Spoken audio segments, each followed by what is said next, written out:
Imagine you're walking through a market. Someone bumps into you, grabs an apple from a stall, and just walks away.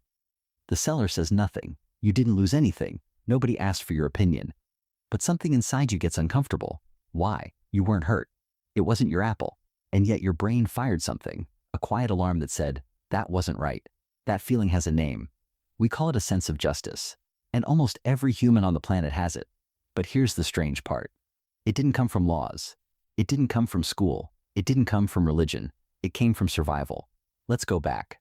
Way back. Around 200,000 years ago, early humans lived in small groups, maybe 30 to 150 people. There were no governments, no courts, no police. Just a group of people trying to stay alive together. And staying alive together required one thing above everything else: cooperation. You needed other people to hunt with you, to share food with you, to protect your children when you were sick, to not stab you in your sleep. But cooperation has a problem. Some people cheat. They take more food than they contribute. They skip the dangerous hunt and wait for others to bring the kill back. They free ride, enjoying the benefits of the group without paying the cost. And if enough people do that, the whole group collapses. So the human brain developed a very powerful solution. It started caring about fairness, even when it wasn't personally affected. Researchers at Emory University studied this using a test called the Ultimatum Game. Here's how it works. Two people. One person gets money and has to split it with a stranger. The stranger can either accept the split or reject it. If the stranger rejects, nobody gets anything. The rational thing to do, according to pure logic, is to accept any amount. Even $1 is better than zero. But that's not what happens. When the split felt unfair, say 80 to 20, people rejected it. They chose to get nothing rather than let the other person benefit from an unfair deal. They punished cheating at a cost to themselves. And this wasn't just in adults. The same pattern showed up in children as young as 3 years old. Before they could read, before anyone taught them economics or ethics, the fairness detector was already running. But it gets stranger.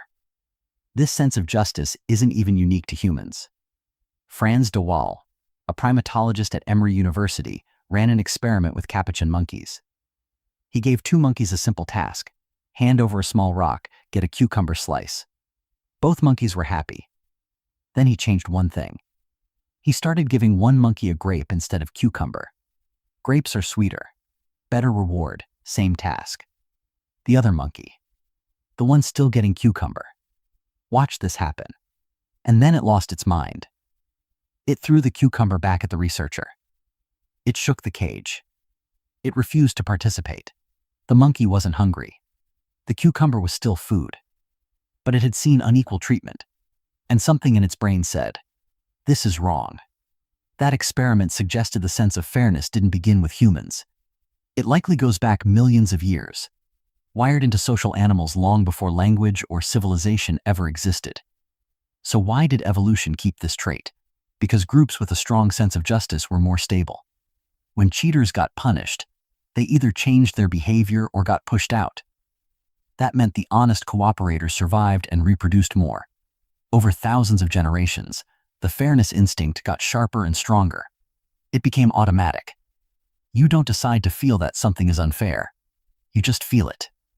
Instantly. The same way you feel pain when you touch fire. Justice became a reflex. But here's where it gets complicated. The same brain that developed this fairness reflex also developed something else.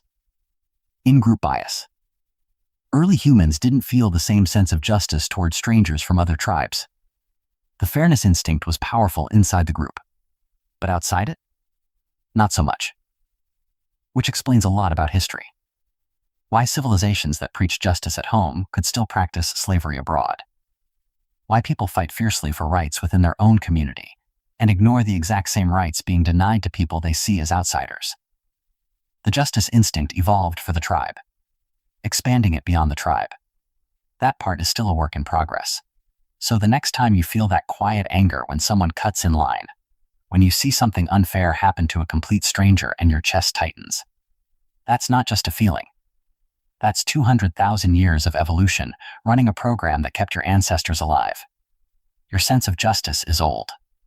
Much older than any law ever written. It just took civilization to give it a name.